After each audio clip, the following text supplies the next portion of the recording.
unfortunately, in Pakistan and in sort of similar countries and cultural contexts, we have a history of police being deeply, desensitized to issues concerning women who have suffered forms of violence, forms of sexual abuse, domestic violence, rape, sexual assault, etc.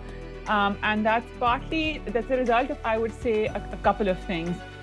First, like most law enforcement agencies around the world, civilian police forces in Pakistan as well, their institutional culture is a culture that is deeply misogynistic, that is deeply sexist.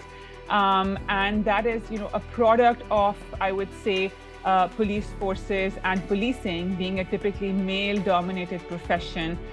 So even if we see in the case of Pakistan, I think it's less than 2% of women that are represented, in police forces and civilian police departments in Pakistan.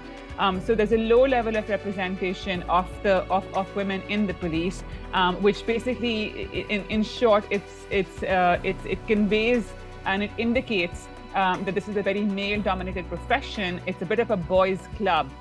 What that essentially means is that no matter how sort of we see changes in time or changes in political setups or governments, whatever it is, we see sort of forms of misogyny and sexism being institutionally reproduced within police departments in Pakistan, and that is essentially what we know as institutional misogyny and institutional sexism.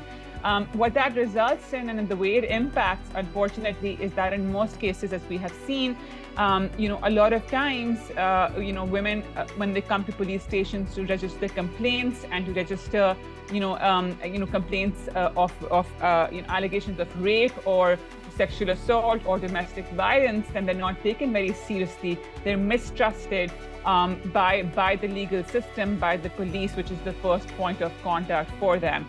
So it's a product of it being a very male-dominated profession. It's a product of our institutions being deeply misogynistic and sexist.